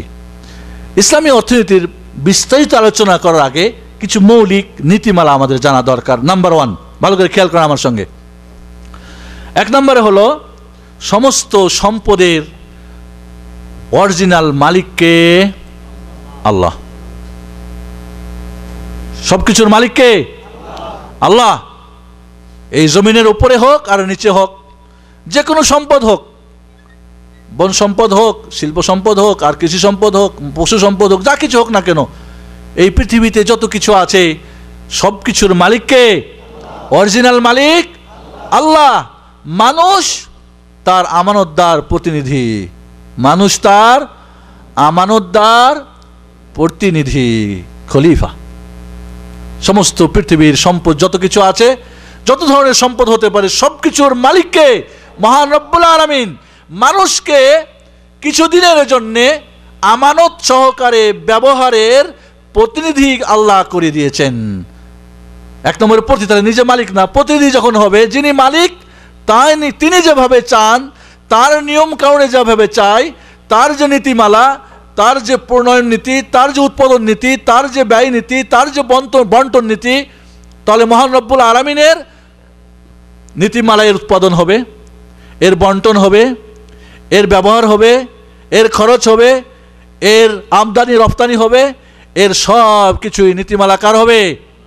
যখন আল্লাহই প্রকৃত মালিক, আপনি শুধুমাত্র ম্যানেজার, আপনি শুধুমাত্র আমানতদার ম্যানেজার, খেয়ানত না, যা ইচ্ছা তাই করবেন তা না। আল্লাহ রাব্বুল আলামিন নিয়ম নীতিতেই এর সব কিছুর কি হতে হবে? ব্যবহার হতে হবে। আল্লাহ রাব্বুল আলামিন বলেন, আমিনু বিল্লাহি ওয়া রাসূলিহি ওয়া আনফিকু মিম্মা জাআলাকুম মুস্তাখলাফিনা ফি। সূরা হাদীদের 7 নম্বর আয়াত আল্লাহ রাব্বুল আলামিন বলেন, তোমরা আল্লাহ এবং রাসূলের প্রতি ঈমান আনো এবং যার প্রতিনিধি আল্লাহ রাব্বুল আলামিন তোমাদেরকে করে দিয়েছেন তা থেকে খরচ করো। যে সম্পদের প্রতিনিধি আল্লাহ তোমাদেরকে বানিয়েছেন, খলিফা বানিয়েছেন, আমানত সহকারে এর ব্যয় করো, এর উপার্জন, এর ব্যয়। এই জন্য কিয়ামতের মাঠে আল্লাহ রাব্বুল আলামিন অর্থনীতি সম্পর্কে 2টা প্রশ্ন করবেন। 4টি প্রশ্নের উত্তর দেওয়া ব্যতিরেকে কোনো বনি আদম কিয়ামতের মাঠে আল্লাহর সামনে থেকে এক পা নড়চড় করতে পারবে না। লা তাজালু কাদামু বানি আদম ইয়াউমাল কিয়ামা হাত্তা ইউসআল আন আরবা আও খামসা, কোন রায়তে খামসার কথা আছে। 4টি জিনিসের মুসলিম শরীফে সহিহ হাদিস যেটা 4টা, কোন হাদিসে 5টার কথা আছে। 5টা বিষয়ে কিয়ামতের মাঠে জিজ্ঞাসিত হওয়ার আগে একজন মানুষকে আগাতে দেওয়া হবে না। 1 নম্বর প্রশ্ন করা হবে, তোমার সারা জীবনটা কোথায় কাটিয়েছ, কি করেছো তোমার জীবনে, ভালো মন্দ, কোন স্লোগান দিয়েছিলে, কোন অর্থনীতি অনুসরণ করেছিলে, পুঁজিবাদের স্লোগানে ছিলে না সমাজতন্ত্রের স্লোগানে ছিলে, তোমার জীবনে কোন আদর্শ তুমি অবলম্বন করেছিলে, তোমার রাজনীতি কী ছিল, অর্থনীতি কী ছিল, সমাজনীতি কী ছিল, ইত্যাদি। সারাটি জিন্দিগির আপনার 60 বছর, 70 বছর, 100 বছরের জীবনের সব কিছু বৃত্তান্ত জিজ্ঞাসা করবেন আল্লাহ রাব্বুল আলামিন। 2 নম্বরে জিজ্ঞেস করবেন যৌবনকাল, ওয়ান শাবাবিহি, যৌবন। কারণ আপনার ছোটকাল আর বুড়োকাল এর মধ্যখানে যৌবনকাল, যে সময় যৌবনের উত্তল তরঙ্গে রক্তের টকবগা শক্তিতে আপনি শীতকে শীত মনে করেন নাই, গরমকে গরম মনে করেন নাই, কোনো শক্তিকে আপনি কিছুই মনে করেন নাই, ওই যৌবনকাল কোথায় অতিবাহিত করেছ। এরপর আল্লাহ রাব্বুল আলামিন জিজ্ঞেস করবেন সম্পদ সম্পর্কে, মিন আইনা ইকতাসাবত ওয়া ফীমা আনফাকত, এই সম্পদ কোথা থেকে উপার্জন করেছিলে, ডান হাত দিয়ে না বাম হাত দিয়ে, সামনের দরজা দিয়ে না পিছনের দরজা দিয়ে, স্মাগলারি করে, কালোবাজারি করে,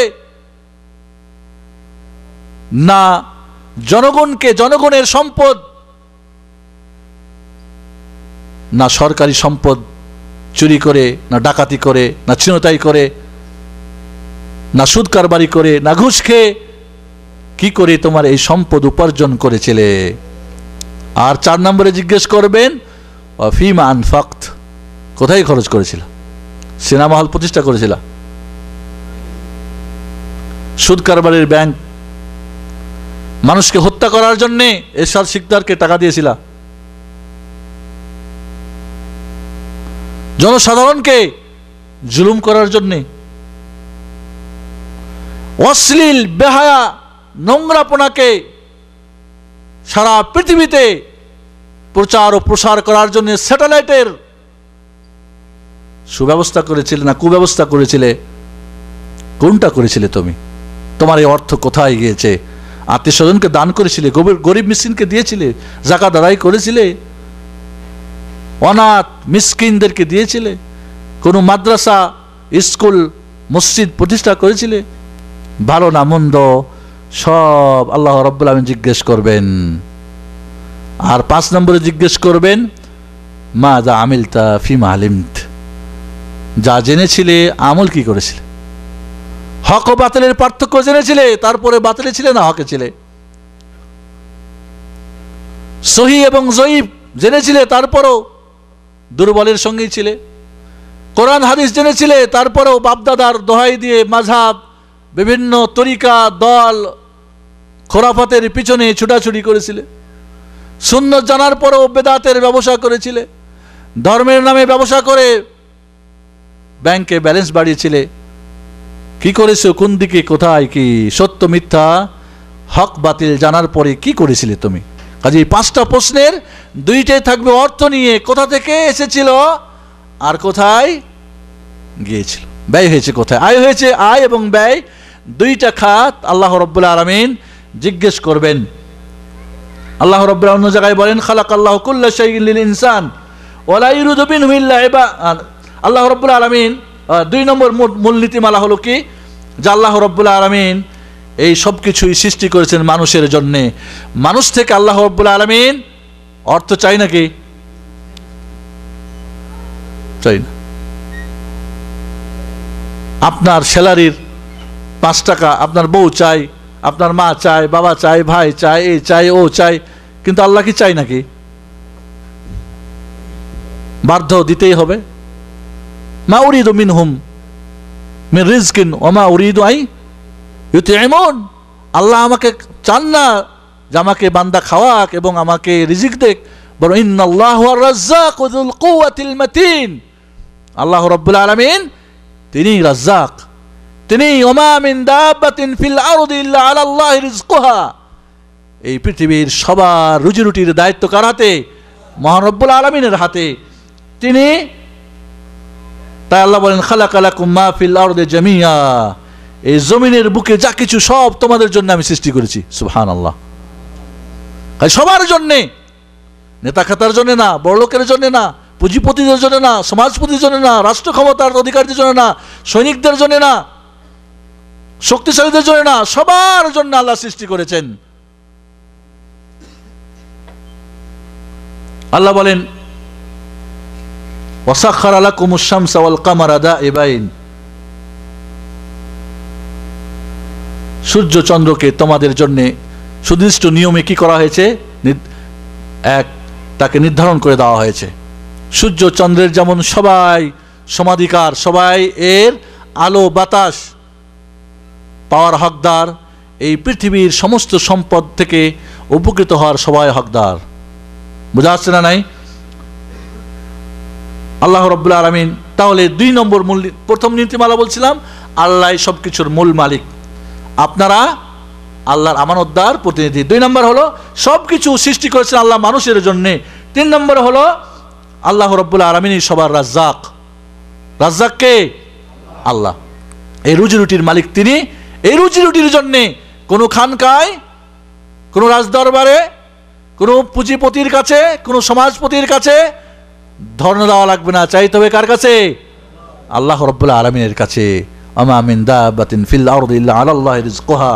কাজে আল্লাহ রাব্বুল আলামিন তিনি সবার দায়িত্ব নিয়েছেন, এটা আমাদের বিশ্বাস রাখতে হবে। 4 নম্বরে হলো কি, আল্লাহ রাব্বুল আলামিন এই যা কিছু সৃষ্টি করেছেন মানুষের জন্য কিছু হালাল করে দিয়েছেন, কিছু হারাম করে দিয়েছেন। এই হালাল হারাম করার অধিকার কার? এই পাওয়ারটা কার? আল্লাহ রাব্বুল আলামিনের। আল্লাহ কিছু হালাল করেছেন, কিছু হারাম করে দিয়েছেন। আল হালালু বাইয়িন ওয়াল হারামু বাইয়িন, হালালটা সুস্পষ্ট, হারামটাও সুস্পষ্ট। ওয়া বাইনাহুমা উমুরুন মুস্তাবিহাত, এর মধ্যে কিছু সংশয় জিনিস রয়েছে, ওর আশেপাশে যেও না, গেলেই কি বিপদ আছে। আপনাদের এখানে এমন কেউ কি বুকে হাত দিয়ে হাত উঠাতে পারবেন যে আমি জানি না এটা হালাল না হারাম? আপনার সামনে আপনি যা ব্যবহার করেন আর যা করেন না, আপনার জন্য কোনটি হালাল আর কোনটি হারাম জানেন না? জানেন না? সবাই জানেন, সবাই জানেন। কে জানেন না? সুদ খাওয়া হারাম, ঘুষ খাওয়া হারাম, চুরি করা হারাম, ডাকাতি করা হারাম, প্রতারণা করা হারাম, আদম ব্যাপারে হারাম, ইমান ব্যাপারে হারাম, সবই হারাম। কে জানেন না? সুদ হারাম, ঘুষ হারাম, মদ হারাম, জুয়া হারাম, বিড়ি হারাম, তামাক হারাম। কে জানেন না কোন কাজটা করা যাবে আর কোনটা করা? কে জানেন না যে কাউকে দুঃখ দেওয়া, কষ্ট দেওয়া, গীবত করা, চগলখড়ি করা? কুল্লু মালুম। নারী পুরুষ, ছোট বড়, শিক্ষিত অশিক্ষিত, অনেকেই শয়তানি একটা অজুহাত খাড়া করে বলে আমরা তো সাধারণ মানুষ, জানি না। বেটা কোনটা জানো না? কও দেখি, কোনটা জানো না তুমি? তোমার যতটুক জানা দরকার অতটুক তুমি জানো, বাকি তোমাকে তো মুফতি সাহেব হওয়া তো বলি নাই, মুফতি সাহেবের বিস্তারিত জানতে হবে, দলিল সহ জানতে হবে। কাজী বন্ধুগণ, আজ মানুষ হালাল এবং হারাম, এখানে একটা কথা মনে রাখতে হবে, আল্লাহ রাব্বুল আলামিন এই পৃথিবীর সমস্ত মানুষ যদি, একটা মানুষ যদি এক ছটাকো হারাম না খায়, হালাল খেয়ে সবার জীবন চলার ব্যবস্থা আছে না নাই? আছে। আল্লাহ যখন হারাম করে দিয়েছেন, হালাল পর্যাপ্ত পরিমাণে সবার প্রয়োজন মিটাবের সমান করেছেন। কাজী কেউ যদি বলে না হারাম ছাড়া পেট পুরবে না, হারাম ছাড়া চলবে না, এটা নিতান্ত আহম্মকের কথা এবং বিবেক বিরোধী কথা। 5 নম্বরে আমাদের জানতে হবে, আল্লাহ রাব্বুল আলামিন যখন কোনো জিনিসকে হালাল করে দিয়েছেন, অবশ্যই তার মধ্যে একটা হিকমত নিহিত রয়েছে, কৌশল রয়েছে। আপনি জানেন আর না জানুন, যেটাই হালাল তার মধ্যে কল্যাণ রয়েছে, মঙ্গল রয়েছে, শান্তি রয়েছে। আর যেটাই হারাম করে দিয়েছেন অবশ্যই তার মধ্যে কোনো না কোনো ক্ষতির দিক রয়েছে। বোঝা যাচ্ছে না? আছে নাই? আল্লাহ রাব্বুল আলামিন শুকরকে হারাম করে দিয়েছেন। যখন কোনো এক শ্রেণীর মুসলমানরা বলতেছিলেন যে শুকর খাওয়া হারাম কেন, কয় গান্দা খাই। কয় আমরা তো গান্দা খাই না, আমরা তো মাঝরাতে মানুষের চাইতে উন্নত মানের খাওয়া খাই আমরা খাই। তখন ডাক্তার সাহেবরা গবেষণা করে বের করেছেন যে এই শুকুরের গোস্তের মধ্যে মারাত্মক জীবাণু রয়েছে এবং শুকুরের ইনফ্লুয়েঞ্জার কথা এখন আপনাদেরকে আর বলে দিতে হবে না। আল্লাহ যেটা হারাম করেছেন অবশ্যই তার মধ্যে হিকমত আছে। মৃত পশুকে খাওয়া হারাম, কারণ যখন রক্ত শেষ হয়ে যায় ওই গোস্তের মধ্যে কি শরীরে খেয়ে লাভ নাই, ক্ষতি। আর যে সব মারা খেয়ে নেন আপনি, তাহলে শুকুন বেচারি কি খাবে? ও তো আল্লাহর মাখলুক, ওরও তো খাওয়া দরকার, ওটাও তো একটা হিকমত। তাহলে হারামের হিকমত যে কিছু পশু আছে, পাখি আছে যারা গোস্ত ছাড়া কিছু খায় না, তো তারা কি খাবে যদি আপনার মরাটাও যদি খান, জিন্দাটাও জবাই করে খান? ওলামারা ফোকাহাগুন বলেছেন যে যদি গলাতে ফাঁসি লেগে বা শিগের গুতা খেয়ে মারা যায় তাহলে খাওয়া যাবে না, হারাম। কেন? যাতে করে ওই মালিক যেই মহিষ বা গরু শিং মারে ওর পাশে যেন সাধারণ দুর্বল গরু না রাখে, কারণ জুলুম হবে একটা গরু একটা গরুর উপরে। যাতে করে কোনো গর্তের পাশে না বাঁধে, কারণ বেচারা বাইধে দিবে, থুয়ে আসবো, এখানে ফাঁসি লেগে 1 ঘন্টায় মারা যাবে, কষ্ট পাবে না? পাবে না। যাতে করে এহসান করে, কারণ মরে গেলে খাওয়া চলবে না। যদি জানতো মরে যাবে, খালাস জয় করে দেবো, হয়ে যাবে, খালাস যেমন তা হোক গা, জানি না আমি যেমন তা হোক। তাহলে প্রত্যেকটা হারামের মধ্যে কি রয়েছে? ক্ষতিকর কারণ রয়েছে, যার পরে হারাম করা হয়েছে। প্রত্যেকটা হালালের মধ্যে কল্যাণ করার জিনিস রয়েছে। অনেক মানুষ বলে এটা হারাম, ওটা হারাম, ওটা হারাম, এটা হারাম, ওটা হারাম, বলে না? ট্রাফিক মোড়ে সিগন্যাল বাতি আপনারা দেখেছেন না দেখেন নাই? ড্রাইভার কে আছেন? বাস্তব অভিজ্ঞতাকার একটা হাত ওঠান না কেউ। কয় প্রকার এখানে কয় প্রকার বাতি জ্বলে জানেন আপনারা? মাত্র 3 প্রকার। হ্যাঁ, 4টা। আহসান। একটা হলো সবুজ বাতি, জ্বলে না? সবুজ বাতি মানে চলো, আর দাঁড়াবে, আর অপেক্ষার সময় নেই, এবার তোমার প্রয়োজনে ছুটে চলো, ঠিক না? এরপরে কি থাকে? চলতে চলতে একটা হলুদ বাতি জ্বলে, এর মানে সাবধান, সীমা শেষ পর্যায়ে, ঠিক না? এরপরে কি? লাল বাতি, এর মানে আর সামনে আগায়ও না, না হলে জেলখানায়, আর না হয় কবরস্থানে, আর না হয় হসপিটালে, কোনো একটা হবে, না হবে না? কারণ যদি এরপরও চালাই যান তাহলে কমপক্ষে জেলখানা, না হলে হসপিটাল, আর বেশি বড়টা যদি ভাগ্যে জুটে যায় তাহলে পটল তুলতে যাইতে হইব। বোঝা গেছে না? নাই? তাই আর একটা কি, যখন ভিড় থাকে না বা সময় থাকে না, মানে সাবধানে চলে যাও, ঠিক না? ঠিক। এটা নিয়ে জিজ্ঞাসা করেন এটার বাতির অর্থ কি? এই মরুর কোথায় আছিস, আয়, এটার অর্থ কি বলছিস? আমি তো বুঝি না। লা, এর মানে এমসি ইয়াল্লা রহ, সাবধানে চলো। তাহলে পৃথিবীর যদি আজ সৌদি আরবের সমস্ত গাড়ির চালকরা বলে, সৌদি সরকার এই আমাদের সময় নষ্ট করো, লাল বাতি আর এই সমস্ত চলবে না, সব ট্রাফিক মোড়ের বাতি উঠাই ফেলতে হবে, তাহলে কি ভালো হবে না মন্দ হবে? কি বলেন আপনারা? কত হাজার মানুষ, আর এগুলি থাকার পরেও তো সারা পৃথিবীর শ্রেষ্ঠ অ্যাক্সিডেন্টের দেশ, ঠিক না? তাহলে যদি বলে খামার গো তোমরা ডিস্টার্ব করে, এগুলি বন্ধ, চলবে না, এগুলো উঠাই নাও, তাহলে কি হবে? সমস্যা বাড়বে না কমবে? তাহলে সরকার বাহাদুর কোটি কোটি টাকা খরচ করে আপনার আমার কল্যাণ করেছে না অকল্যাণ করেছে? তাহলে হ্যাঁ না, লাল সবুজ, ঠিক আল্লাহ রাব্বুল আলামিন কিছু হারাম করেছেন ভালোর জন্য না মঙ্গলের জন্যে না ক্ষতির জন্যে? আল্লাহর সবুজ বাতি মানে ফরজগুলি, ফরজ যখন থামা যাবে না, চলতে থাকো, সামনে করো, আবশ্যকীয়। হলুদ বাতি মানে সীমানায় থেমে যেতে হবে। অনেক কাজ আছে করা যাবে, কিন্তু সীমানা পড়ে গেলে শেষ। ঠিক না ভাই? ঠিক। রমজান মাসে খাওয়া, রমজান দিনের বেলা খাওয়া যায় না? জায়েজ? জায়েজ না? দিনের বেলা খাওয়া যায়। রমজান মাসে কি হারাম না? হারাম না। তাহলে ওখানে কি হলুদ বাতি জ্বলে গেছে। একজনের সুন্দরী অপূর্ব স্ত্রী, তার জন্য সম্ভোগ করা হালাল না হারাম? কিন্তু যখন লাল বাতি জ্বলবে হারাম। তাহলে কি আল্লাহ এটা কি করেছেন? অন্যায় করেছেন? কখনোই করেন নাই। তাহলে আল্লাহ রাব্বুল আলামিনের মানুষের লাল বাতিকে আপনি ভয় করে কোনো ক্রমে সীমা ট্রাফিক সিগন্যাল সজ্ঞানে আপনি কি বলে অতিক্রম করতে রাজি হন না, কারণ হয়তো ধরা পড়বেন। কিন্তু আল্লাহ রাব্বুল আলামিনের আপনি ট্রাফিক লাল সবুজ কিছুই মানবেন না, আলাতুল চলতেই থাকবেন, তাহলে আপনার ক্ষতি না লাভ? অবশ্যই ক্ষতি। এই জন্য বন্ধুগণ, যারা বলে যে এটা হারাম, ওটা হারাম, এটা হারাম, তাহলে লা, এগুলির মধ্যে আপনার কল্যাণ রয়েছে মিয়া। এগুলির মধ্যে আপনাকে জেলখানায় যেতে হবে না, হসপিটালে যেতে হবে না, আপনাকে কি কোথায় কবরে যেতে হবে না। মানুষের করলে তো কবর পর্যন্তই লাস্ট, ঠিক কিনা? আর আল্লাহর যদি সিগন্যাল বাতি যদি উল্টাপাল্টা চলেন, তাহলে জাহান্নামের সেই আগুনে অনন্তকাল জ্বলে জীবন শেষ হতে থাকবে। ওইটার তো একটু ভয় করা দরকার। এরপরে যে মূলনীতিটা, সেটা হলো কি, যে মানুষের প্রত্যেকটা জিনিসের দুইটা দিক রয়েছে।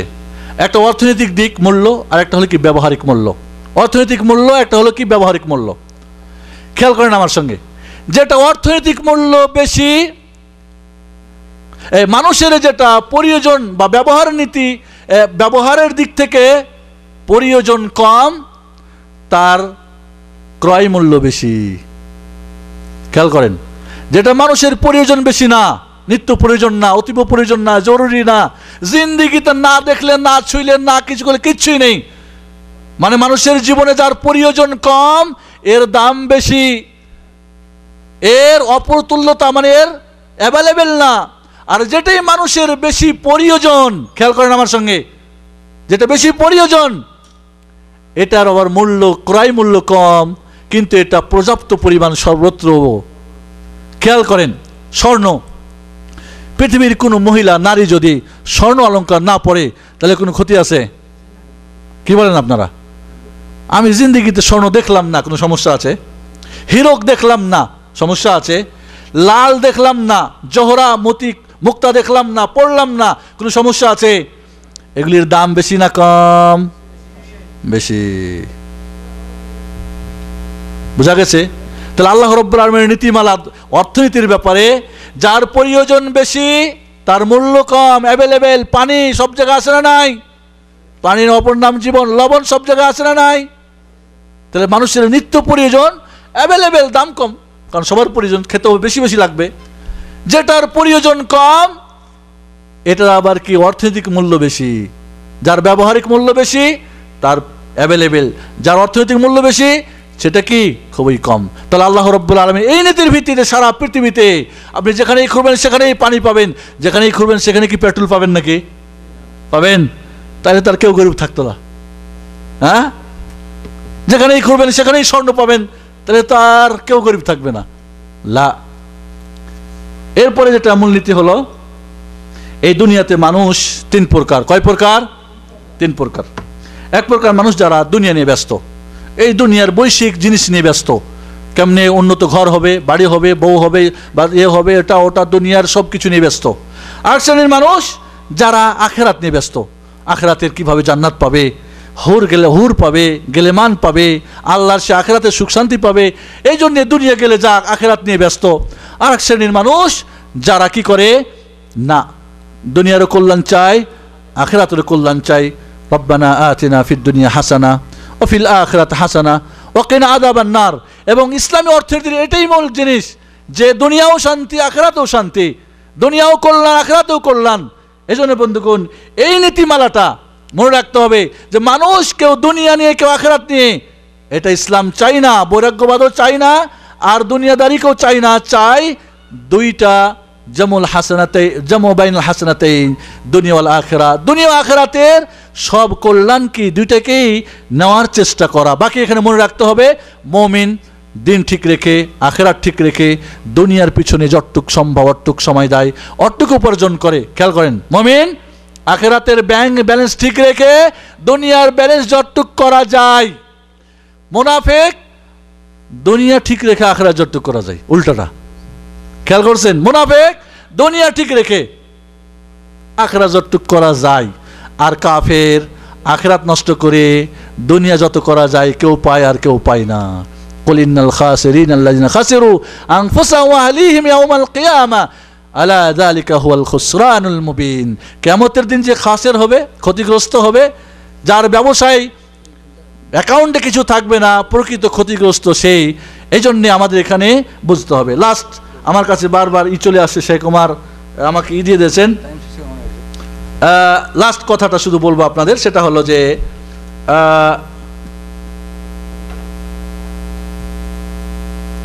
এই দুনিয়া এবং আখিরাতের কল্যাণ অর্জন করার জন্য কি করা দরকার? আপনি দুনিয়ার কল্যাণ চান, আখিরাতের কল্যাণ চান, চারটা জিনিস দরকার আপনার। কয়টা জিনিস দরকার? চারটা। দুনিয়ার কল্যাণ কিসে কিসে আছে জানা এবং সেগুলি করা, দুইটা হয়ে গেল। দুনিয়ার অকল্যাণ কিসে আছে জানা এবং সেগুলি থেকে বিরত থাকা, ব্যাস। দুনিয়া উপার্জনের জন্যে যত কল্যাণকর জিনিস সবগুলি জানা, 1 নাম্বার। 2 নাম্বার করা। 3 নাম্বার অকল্যাণ কিসে জানা। 4 নাম্বার সেগুলি থেকে দূরে থাকা। এই 4টা কাজ যদি করতে পারেন হবে না? হবে না? নাম। এই জন্য আল্লাহর নবী দোয়া করতেন, আল্লাহুম্মা ইন্নী আসআলুকা ইলমান নাফিআ, আল্লাহ তোমার কাছে উপকারী জ্ঞান চাই, ওয়া রিজকান তাইয়্যিবা, এবং পবিত্র রিজিক চাই। তাহলে জ্ঞানের সঙ্গে রিজিকের সম্পর্ক আছে। একজন ডাক্তার 1 ঘন্টায় কত ইনকাম করে, আর একজন লেবার 1 ঘন্টায় কত ইনকাম করে? তাহলে জ্ঞানের মর্যাদা আছে না নাই? অবশ্যই। তাহলে আপনাকে জ্ঞান অর্জন করতে হবে এবং সে অনুযায়ী আপনাকে আগাতে হবে। ওয়ামাল আল মুতাকাব্বালা, এবং আমি কবুলকারী আল্লাহ তোমার কাছে গৃহীত আমল চাই। দুনিয়ার মানুষ যদি এমন কাজ করেন যার মূল্য নেই। আল্লাহ নবী দোয়া করতেন 3টা জিনিসের, উপকারী জ্ঞান, পবিত্র রুজি, এবং কি গ্রহণযোগ্য আমল। তাহলে জ্ঞানের সঙ্গে সম্পর্ক রয়েছে কি? পবিত্র রুজির। কারণ হালাল হারাম না জানলে আপনি সবই করবেন, তাহলে পবিত্র পাবেন কোথায়? 3 নম্বরে গ্রহণযোগ্য আমল তখনই হবে যখন আপনার জ্ঞান থাকবে। কারণ জ্ঞান থাকলে দুনিয়ারও আমল গ্রহণযোগ্য হবে। টেকনিক্যাল জানবেন, বাংলাদেশের মতো নাগরিক আসবেন খালি হাত পা লয়া, তা না, বরং ফিলিপিনের মতো 3টা-4টা করে টেকনিশিয়ান কাজ শিখে আসবেন, অনেক উপার্জন করবেন। কাজী বন্ধুগণ, তাহলে এখানে আজকের মতো শেষ করি। ইনশাআল্লাহ পরবর্তীতে আরও কিছু আজকে যেটা করছিলাম সম্ভব হলো না, ইনশাআল্লাহ পরবর্তী আলোচনা হবে। এই যে এখন বর্তমানে মহাসংকট এবং সব জিনিসের দ্রব্যমূল্যের ঊর্ধ্বগতি, এর কারণ কি, এর প্রতিকার কি, এবং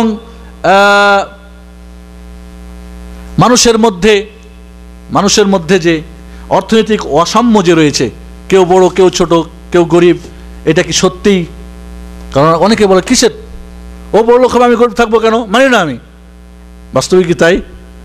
তাহলে এখানে কয়েকটা গুরুত্বপূর্ণ পয়েন্ট ছিল, ইনশাআল্লাহ পরবর্তীতে হয়তো আলোচনা করবো। 1 নম্বরে হলো যে রিজিকের ব্যাপারে অসাম্য, যে মানুষের মধ্যে অসাম্য, কেউ বেশি কেউ কম, কেউ একেবারে নিঃস্ব, এই কারণটা কি, এটা কি জন্যে? 2 নম্বরে হলো কি, যে গণবিস্ফোরণ, অধিক সংখ্যা হারে জন্ম কাজেই অভাব অনটন বেড়ে যাচ্ছে। বাংলাদেশ ছোট দেশ, মানুষ বাচ্চা খালি জন্মিতেই আছে, কাজে এই জন্য অভাব অনটন। এটাই কি কারণ, না অন্য কোনো কারণ রয়েছে? জনবিস্ফোরণ কি অর্থনীতির মন্দার কারণ, না এর সুষ্ঠু ব্যবহার নীতিমালা কারণ? আর তাহলে এই 3টা বিষয়ে আজকের আমার আলোচনার ছিল। বাকি আরও ছিল, কিন্তু সেগুলি সময় শেষ। ইনশাআল্লাহ পরবর্তীতে আবার আলোচনা করব। তাহলে জনবিস্ফোরণ কারণ, না এর অর্থনীতির নিয়মনীতি কারণ? আজ বর্তমানে মহাসংকট, ঊর্ধ্বগতি, প্রতিটা দ্রব্যমূল্য, এর কারণ কি, এর প্রতিকার কি? এবং আরেকটা কি যেন বললাম, মানুষের এই যে রিজিকের ব্যাপারে অসাম্য, যে একই একই লেভেলের সবাই না কেন, এর কারণ কি?